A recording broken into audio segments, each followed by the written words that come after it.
Sí, entonces nuestro enfoque es la sección 14.2. Habíamos estudiado la sección 14.1, ¿sí? Que nosotros hemos aprendido algunas cositas por aquí, como que si tenemos el eje Y, el eje X, entonces si tenemos una región en el plano que está descrita por medio de dos funciones, digamos una función que está en la parte superior, llamémosla G2, que depende de X, ¿no? Y coloquemos aquí el intervalo AB. Y acá en la parte inferior tenemos una función, llamémosla G1. G1 o F1, cualquier letra, es lo mismo. ¿Sí? Entonces tenemos el área que se me define, la región que se define entre las dos curvas, entre G1 y G2. Eso es G1X. Bien, en el intervalo AB. ¿Listo? Entonces nosotros habíamos dicho en la última reunión, pues esto es de la sección 2.1 aún. Habíamos dicho que el área entre esas dos curvas, es decir, el área de esa región, se podía escribir en términos de una integral doble. En términos de una integral doble, y que en este caso, por ejemplo, tendría que escribir esa región. ¿Sí? Esto primero en términos de desigualdades. ¿Alguien sabe escribir esa región en términos de desigualdades? ¿De dónde a dónde varía X? ¿De dónde a dónde varía Y? ¿Alguien sabe hacer eso? Michelle, ¿no? ¿Cómo escribo eso con desigualdades? Esta región del plano. Voy a subrayarla aquí, miren. Esto. Sería G2 menos G1, la integral de eso. Para hallar el área, ¿cierto? Pero ¿cómo escribo la región con desigualdades? Y varía entre A y B. ¿Y o X? X varía entre A y B y Y varía entre las funciones que están ahí. Exacto, ¿no? Entonces, eso es importante. Entonces, X varía, como dice aquí el compañero, entre A y B. Y para cada punto de X tenemos la variación de Y. Por ejemplo, si yo escojo un X aquí, asociado a ese X está este segmento que es la variación de Y, que va de este punto a este. Y varía en esos extremos, ¿sí? Y aquí a aquí, Y varía de forma vertical. Y si yo cambio el X y escojo otro, yo escojo un X por acá, entonces Y va a variar desde esa parte a esta acá arriba. ¿Sí? Para cada X obtengo una variación de Y. Y eso se sintetiza así, diciendo que Y, su variación depende de X y Y varía entre la función G2 de X y la función G1. Bien. Entonces ya habíamos dicho pues que esa integral, el área de esa región, se podía terminar usando integrales dobles así, diciendo lo siguiente. El área de R, esto es de la sección 14.1 aún, es igual a la integral. Permítame, yo guardo aquí la información del chat. ¿Sí? Es la integral de A a B, que es la variación de X. En esta última integral, en esta del lado izquierdo, se colocan siempre constantes. ¿Sí? Ahí va la variación de la variable que varía entre dos números nomás. Entonces, ahí, asociada a la integral, va el de X. ¿Sí? El de X va del lado derecho, el extremo derecho va asociado a la integral del extremo izquierdo. Y aquí coloco la función G1 de X en el extremo inferior hasta G2 de X. Y esa es la variación de Y. Coloco aquí de Y. ¿Sí? Y en conclusión tenemos eso. Eso me da el área de la región. ¿Listo? Ahora, pregunta hasta aquí. ¿Qué pasa? En la sección 14.1 nos enfocamos en esto. ¿Sí? Ahora, ¿qué pasa si nosotros aquí es como si estuviese el 1 simplemente? Estuviese el 1. ¿Qué pasa si colocamos cualquier otra función de dos variables? Pues, eso es lo que, el tema que se trató en los videos, ¿no? Si coloco aquí f que dependa de x, y. Entonces, ¿qué me da eso? ¿Qué interpretación le podemos dar a eso? Voy a integrar una función de dos variables. Entonces, ¿qué interpretación tiene? ¿Alguien sabe? Si yo integro ya es una función ahí. Ya haríamos un volumen, ¿no? Ahí daría un volumen, exactamente. ¿Qué volumen? Dirán ustedes. Pues fíjense, la función de dos variables que puse ahí ya no sería un área, sino un volumen sobre la región R. Entonces, esta función de dos variables que acaba de colocar ahí dentro de la integral f de x, y, nosotros sabemos, si la graficamos me da una superficie, ¿sí? El plano de 3 dimensiones. Es una superficie. Entonces, ¿qué va a hacer esta integral que está aquí? Va a ser el volumen que se forma o el volumen que hay entre la superficie dada por esta función y la región R que me están indicando estos extremos de integración, ¿sí? Esto me está dando una variación de X y de Y, miren aquí. Eso me está dando una región. Entonces va a ser el volumen entre esta región del plano XY y la superficie. Bien, veamos un gráfico mejor de eso. Miren aquí. Aquí tenemos esta superficie, colorcito azul, ¿sí? Y si proyectamos, si colocamos el sol sobre la superficie, se proyecta una sombra en el plano XY, ¿sí? Como una circunferencia, como un cuarto de la circunferencia, o la parte de la circunferencia que está en el primer cuadrante del plano XY. Entonces aquí entre esta circunferencia, entre ese cuarto de circunferencia que vemos aquí en el piso y la superficie hay un volumen encerrado. Entonces la integral de esa función en esa región me da el volumen. ¿Listo? Eso fue la interpretación. Aquí el libro dice que ese volumen se puede aproximar por medio de prismas rectangulares, ¿no? Haciendo una partición de la región R sobre la que estoy integrando e inscribiendo esos prismas. Bien, eso es como hacer es una suma de Riemann, realmente una suma de Riemann en funciones de dos variables. Ya no escribo rectángulos, sino prismas rectangulares. Sin embargo, como dije en el video, nosotros no vamos a entrar en esos detalles de hacer sumas de Riemann aquí. ¿Listo? Entonces, en síntesis, el teorema más importante de la sección 14.2 es este, que voy a mostrar a continuación. El teorema de Fubini. Bien. ¿Qué está diciendo este teorema de Fubini? Que sencillamente, cuando yo tengo una región que la puedo escribir por medio de desigualdades, de dos desigualdades, la variación de X y la variación de Y, entonces la integral, el volumen que está ahí, es esta integral que el libro en principio no usa los extremos de integración, sino que usa la región R. Coloco una R aquí. En principio hace eso, pero el teorema de Fubini dice, no, integrar o hallar el volumen ahí va a ser simplemente calcular este tipo de integrales. Usted sabe la descripción de la región por medio de desigualdades, ¿sí? Entonces integra la función en esa región, que está escrita por medio de desigualdades. Y ya, se acabó el asunto.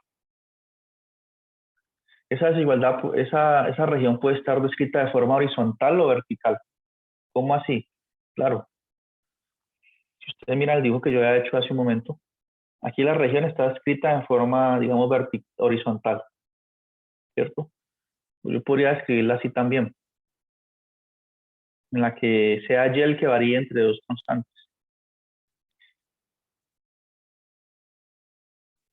Sí, digamos que aquí hay una gráfica, alguna curva, acá hay otra. Entonces la región es la que está entre esas dos curvas. Entonces esta es una función, digamos, h2, que depende de y, ¿sí? Es función de y. Y aquí está h1, que depende de y. Entonces, para obtener la coordenada de x, tenemos que usar esta función. Y digamos que aquí está, esta altura es c, o esta altura es d, y aquí es c. Entonces, ¿cómo puedo escribir yo esta región por medio de desigualdades? Pues diciendo que y varía entre c y d. En este caso es y quien varía libremente. y que la coordenada de x varía entre esas dos funciones. Es decir, que x va a estar entre h1 de y, perdón, entre h2 de y, en el extremo superior, y h1 de y. Y esta es la otra forma de escribir las regiones. En este caso, da de forma vertical. ¿Sí? Entonces, esta es la otra salvedad que hace el teorema de Fubini aquí. Dice, depende de cómo usted tenga la región descrita, si horizontal o verticalmente, pues así plantea la integral, ¿no? El de y me da la variación acá de y, que es de c a d, y el de x en este orden me da la variación de x entre estas dos funciones. Mire que acá tengo de y de x y aquí de x de y. Tenemos dos órdenes, ¿bien? Que dependen de cómo está escrita la región. ¿Listo? Eso fue lo que se hizo. Y ese fue el teorema más importante. Un ejemplito de esta sección. Recuerden que estamos haciendo solo un resumen, ¿no? ¿Hay alguna pregunta, ya que ingresaron Es más que, estudiantes? ¿Alguien tiene preguntas? es que en el video yo miré la... Ah, perdón, lo silencié y puede volver a hablar, compañero, que sin querer lo silencié ahí. Sí, Es que, ¿será que nos puede hacer favor de medio explicar otra vez el ejemplo del elipsoide? Es que no lo entendí muy bien en el video. elipsoide. ¿Este que está aquí o qué? Sí, señor, ese. Sí, No lo profe, entendí donde muy bien. tenía, creo que era que en ese tenía que hallar donde variaba X y Y. Mm. Ya.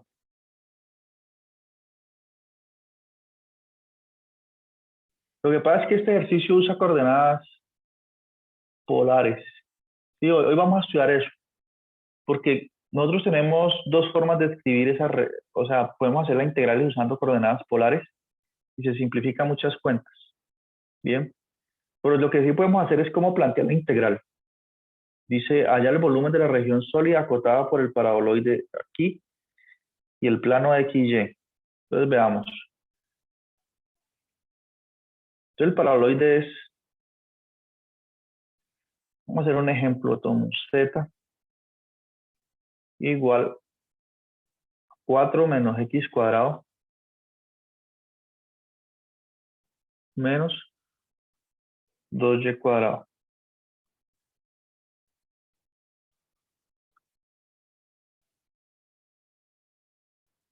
Sí. Entonces nos dicen que hay el volumen de la región acotada por el plano XY y este paraboloide. Bien, no nos dan nada más. ¿Sí? Entonces lo primero que tenemos que hacer es descubrir cuál es la región del plano. La región R sobre la que voy a integrar. No sé nada. Entonces esa región R, ¿cómo se encuentra? Pues fíjense en la gráfica del paraboloide.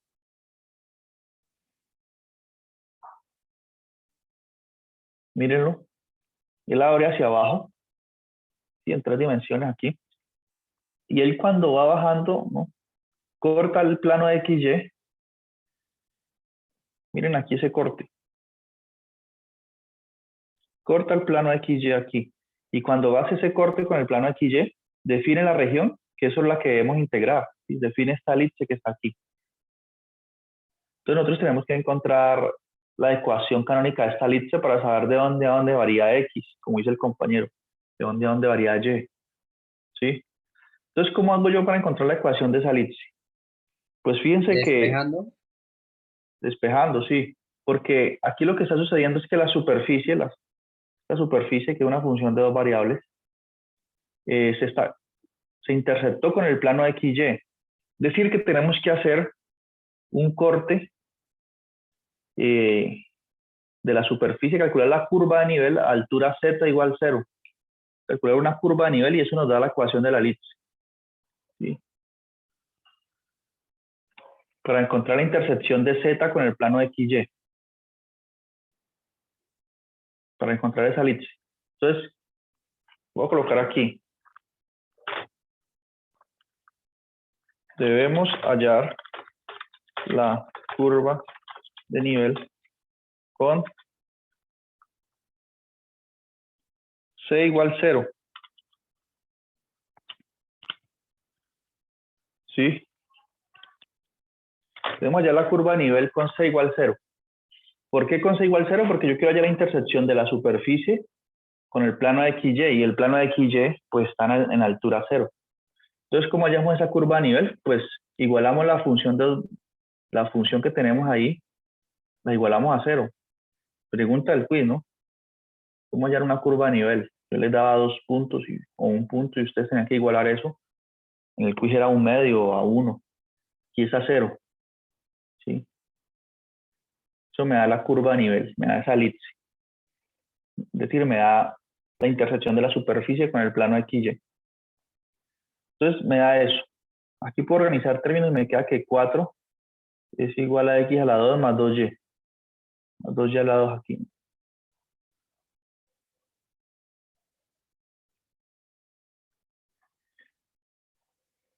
Como esto ya vemos que es una elipse, bueno, coloquemos el 4 al otro lado. Esto es igual a 4. Entonces la ecuación canónica de la elipse está igual a 1. Aquí después del igual debe haber un 1, entonces el 4 pasa a dividir los otros dos términos y me queda x a la 2 sobre 4 más y a la 2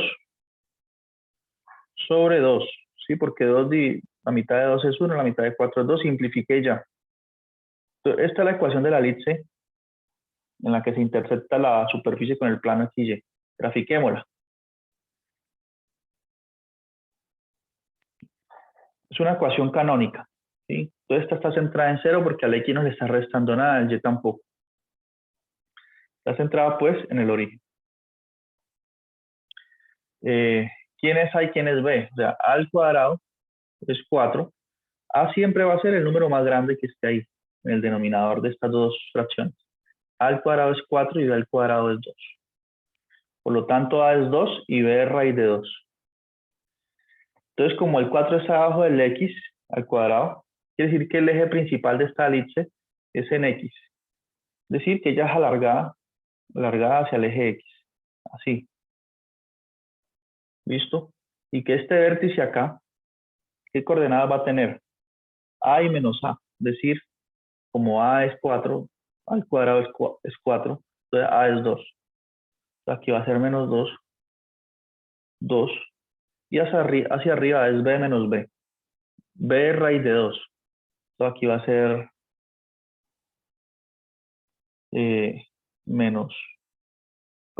va a ser más raíz de 2. Y aquí abajo va a ser menos raíz de 2. ¿Listo?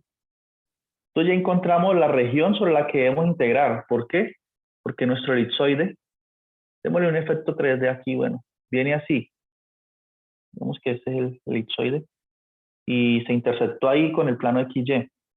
Entonces el volumen que está entre esta región de aquí, el piso, y esta superficie. Bien. Entonces aquí es donde debemos integrar, en esa región elíptica. Entonces tenemos que describir esta región y plantear la integral. ¿Sí? ¿Cómo así? Claro, miren, si yo quiero hallar el volumen, tengo que plantear una integral doble aquí de la función que me da la superficie.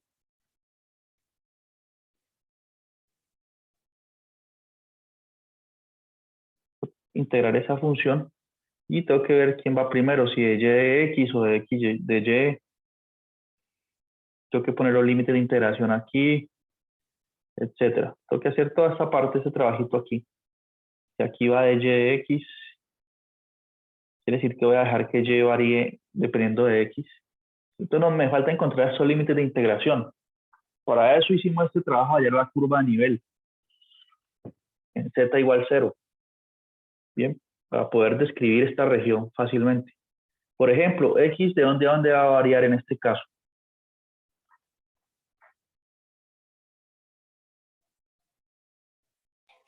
De menos 2 hasta 2.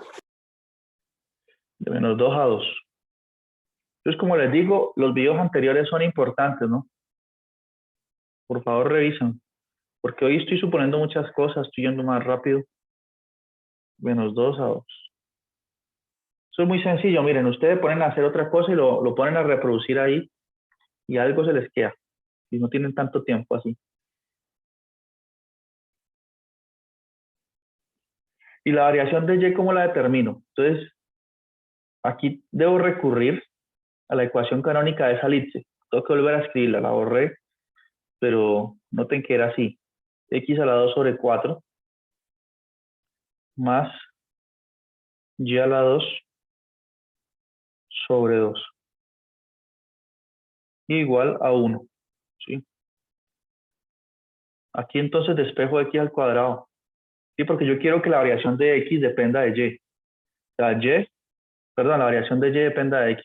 Entonces y tiene que estar acotada aquí entre una función que dependa de x por encima y por abajo. Entonces por eso tengo que despejar de aquí y. Entonces, ¿qué obtengo? De hecho, me sirve más la ecuación que tenía hace un momento, cuando no había dividido entre 4. Antes de dividir entre 4 yo tenía esto. Era un 2, aquí esto está igualado a 4. De aquí que concluyo que y a la 2 despejando va a ser igual a 4 menos x al cuadrado y todo esto sobre 2. Por lo tanto, y, ¿qué va a ser? Saco raíz cuadrada a los dos lados. Entonces me queda que y es más o menos la raíz de eso que está ahí. Más o menos. ¿Sí? ¿Por qué aparece un más o menos? Claro, porque miren, si yo escojo un x aquí, cualquier numerito ahí, la variación de y, ¿de dónde a dónde es? Tiene una parte negativa, que es hasta este extremo, y hacia arriba tiene esta variación, ¿sí? Entonces el menos me da la variación, el límite inferior de la variación de y. Entonces tenemos que usar tanto la parte negativa y positiva. Entonces y va a variar desde menos raíz de 4 menos x cuadrado sobre 2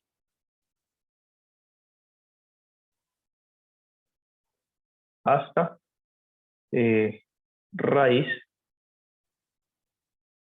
de 4 menos x cuadrado sobre 2. Bien, ¿por qué la elipse completa? Entonces va desde este extremo inferior, que está descrito por medio de esta desigualdad, ese límite está dado por esto, que es el borde de la elipse. Entonces tenemos este límite inferior y el superior, ¿sí? Está dado por esa raíz de acá, pero ya positivo. ¿Listo? Entonces, y tiene que variar entre esos dos límites. Y ahora sí puedo plantear la integral, claro. Entonces, aquí ya puedo rellenar estas líneas. Entonces puedo decir que esa integral va a ser, la que me da el volumen va a ser la integral de menos 2 a 2, como dijo la compañera, hasta raíz de 4 menos x a la 2 sobre 2. Esto es la parte negativa, ¿no? Y raíz de 4 menos x a la 2. Profe, una pregunta. Yo todavía no tengo muy claro cómo saber cuál va primero, o sea, que si de Y o de X. Ahí sí no sé cuál va primero. ¿Hay algo para Bueno, saber? entonces, claro, Depende de tienen la ese orden. función, depende de qué variable tenga la función que está Exacto. evaluando.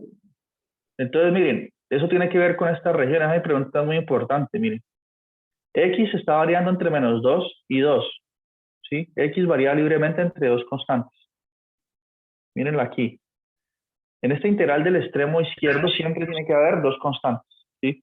Entonces, asociado a esta integral va un diferencial. Entonces, el diferencial externo va a ser de x, asociado a esta integral del lado izquierdo. ¿Sí? La variación de y está entre estas dos raíces. Entonces, aquí coloco de y. ¿Por qué? Porque hay una asociación. Voy a escribir aquí en círculo. Este diferencial del lado izquierdo siempre va a estar asociado a la integral del extremo derecho. Y el diferencial aquí que está en la mitad está asociado a la integral de la mitad siempre. ¿Listo? Entonces va a ese orden. Si yo cambio el orden, pues estaría diciendo cosas erradas. Estaría diciendo, por ejemplo, si yo uso de X de Y, esto ya está equivocado. ¿Qué estoy diciendo con esto? Estoy diciendo que Y está variando entre -2 y 2. Pero eso es falso porque aquí Y no varía entre -2 y 2. Y estaría diciendo que X varía entre estas dos funciones. Esta integral ni siquiera tiene sentido si cambio los diferenciales de orden. ¿Por qué? Porque por una parte, si yo la voy a resolver la integral, así como está, que está mal, que ese no es el orden, ya vimos. Si lo va a resolver así como está, tengo que hacer primero esta integral interna. Entonces yo ya he comentado que por una parte aquí X es variable y varía entre estas dos funciones, y por otra parte es constante porque está en los extremos de integración. X es variable y constante, contradicción. Eso por un lado. Por otro lado, bueno, tiene la interpretación para que no se equivoque con el orden. Recordar siempre que el diferencial del lado del extremo derecho está asociado a la integral del extremo izquierdo. Entonces, si usted ya sabe que en su región X varía de -2 a 2, tiene que colocar este diferencial aquí para capturar esa idea, que es la variación de X. Y aquí la variación de Y. ¿Listo? Sí, profe, ya. Gracias. Bueno, entonces aquí quedó planteada la integral. ¿Qué sigue hacer? Bueno, esto es una cantidad de cuentas tremenda aquí. O no tanto. Bueno, tengo que integrar primero con respecto a Y. Luego tengo que integrar esto con respecto a Y. Entonces, la integral de 4 es 4y menos x a la 2 por y menos 2y a la 3 sobre 3. Y evaluarlo en esos extremos de integración, ¿no? Esas raíces que están ahí. Y ahí seguir haciendo el proceso, ¿no? Que es largo eso. Yo no sé si en el video que ustedes me mencionan yo lo hice, creo que no lo hice, yo no hice las cuentas, solo planteé la integral tal vez. Sí, profe, no se terminó de resolver. Eso es lo que va a plantear la integral. Y yo veo cuál es la idea de ese ejercicio.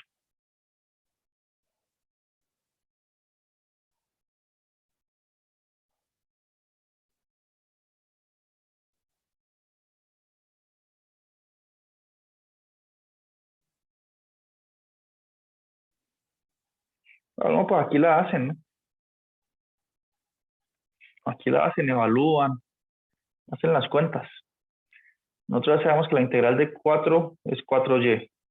La integral de x a la 2 es x a la 2 por y. Estoy integrando con respecto a y, en este caso x a la 2 es constante. Cuando uno integra una constante queda la constante por y. En este caso x a la 2 por y. Y aquí sacaron factor común y, miren. Menos 2y a la 3 sobre 3. Y ahorita tienen que evaluar eso cuando y es esta raíz y le restan cuando y es esto.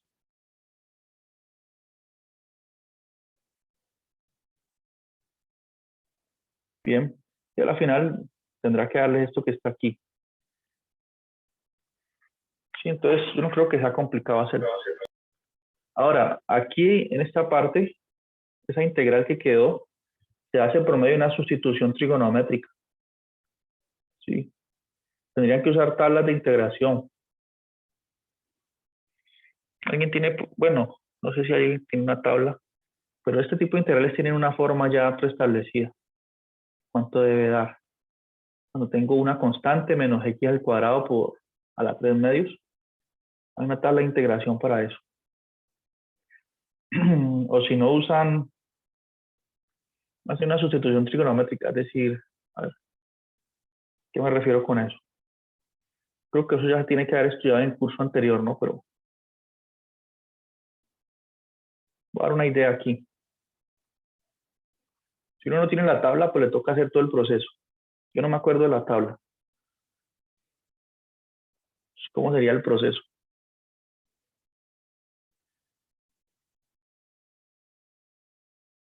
Entonces, debemos hacer lo siguiente. Bueno, esto va de menos 2 a 2.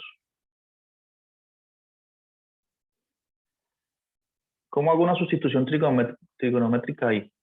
Tengo que dibujar un triángulo rectángulo, ¿sí? Para sacar las funciones trigonométricas.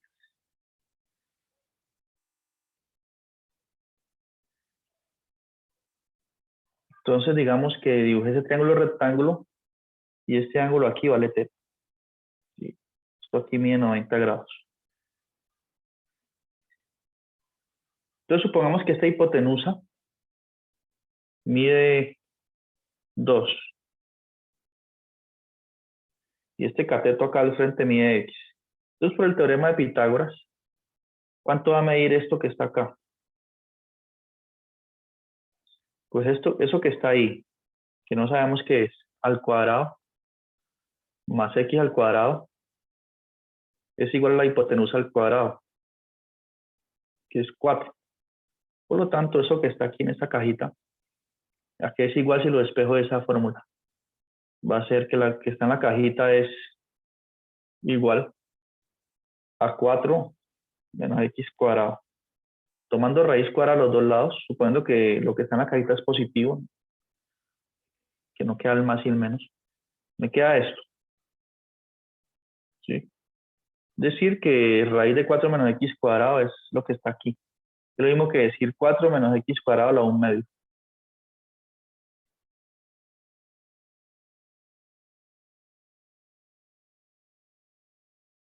Esto a la 1 medio. Mire cómo vamos pasando de lo cartesiano a lo trigonométrico, siendo un dibujo. ¿Listo? Entonces, ¿qué pasa? Yo quiero reescribir esa integral ahorita usando funciones trigonométricas. Por ejemplo, yo sé que coseno de θ, ¿cómo se define coseno de θ? ¿Cateto qué? ¿No es cateto adyacente sobre hipotenusa? Entonces, coseno de θ va a ser 4 menos x a la 2, que es el cateto adyacente al ángulo, elevado a la 1 medio, sobre 2. ¿Listo? Entonces, miren que aquí yo tengo es 4 menos x a la 2 a la 3 medios. Entonces, yo elevo el coseno a la 3. Acá esto se elevaría a la 3. Tengo que elevar a la 3 todo esto también.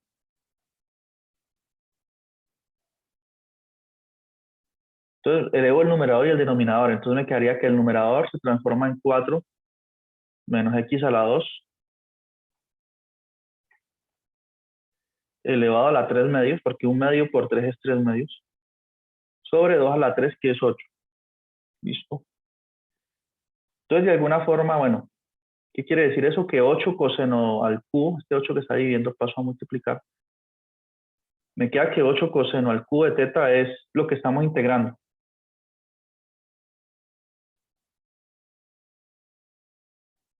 Y todo esto que está aquí es 8 coseno al cubo de θ. Bien. Ahora, por otra parte, nosotros sabemos, porque yo necesito sacar, ya sé que en función trigonométrica eso es 8 coseno al cubo de θ. Ahorita el de x, ¿cómo lo escribo en términos de un de θ? Entonces nosotros sabemos, por ejemplo, que el seno de θ es cateto opuesto sobre hipotenusa, es decir, x sobre 2. ¿Eso qué implica? Que x es igual a 2 seno de θ.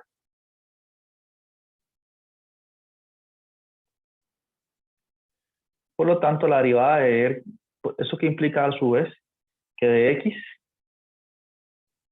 es igual a, la derivada de seno es coseno, es igual a 2 coseno de θ por de θ.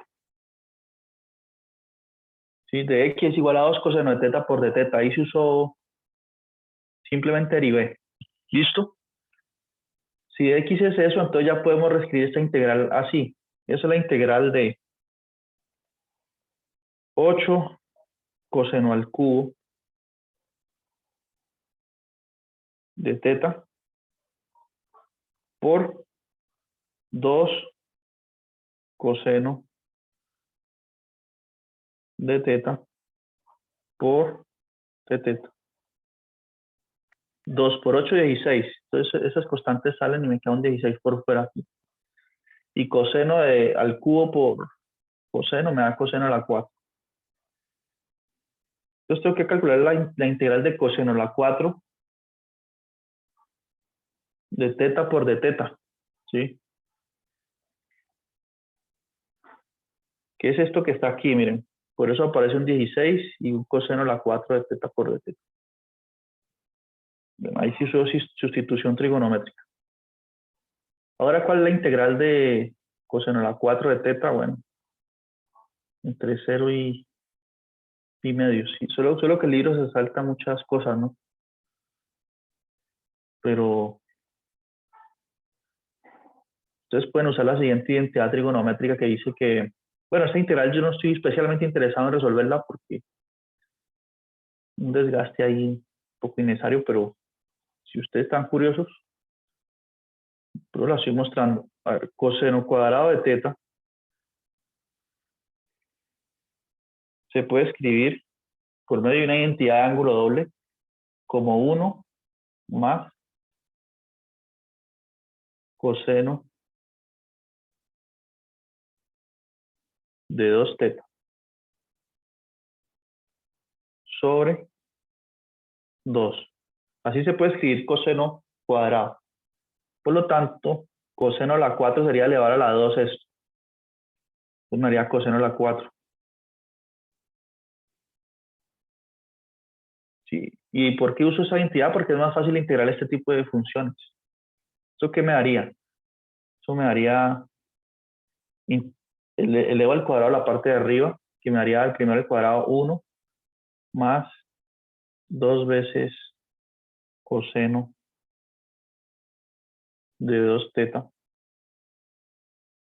más coseno, aquí queda coseno al cuadrado de teta. O ustedes pueden usar una tabla, coseno al cuadrado, perdón, de 2 teta, para ver cuál es la integral de coseno a la 4. Sobre 4. ¿Sí? Y ahí podrían usar identidad de ángulo doble. O sea, esta integral que me quedó, tengo que integrar eso, ¿no? Coseno a la 4. Por ejemplo, aquí me va a quedar un cuarto más un medio coseno de 2 teta. Esas dos integrales se pueden hacer muy fácilmente. Aquí me queda coseno a la 2 de 2 teta. Entonces, integral coseno a la 2 no sabemos. Entonces podemos usar fórmula de ángulo doble de nuevo para este coseno a la 2 de aquí. Y bueno, eso se va extendiendo hasta que ustedes pueden resolverlo. Bien, un montón de cuentas sí. Pero así se hace la sustitución trigonométrica. ¿Sí quedó claro esa parte? ¿Se acordaban de las sustituciones trigonométricas o no? Ahí lo que hicimos fue recordar algo. Eso es del curso anterior, ¿no? Hay una sección en curso de cálculo integral donde hacen sustituciones trigonométricas de ese tipo, ¿no? Pero ese no es un ejercicio en el que esté muy interesado, pues, a menos de que yo quiera corchar a todo el mundo en el parcial.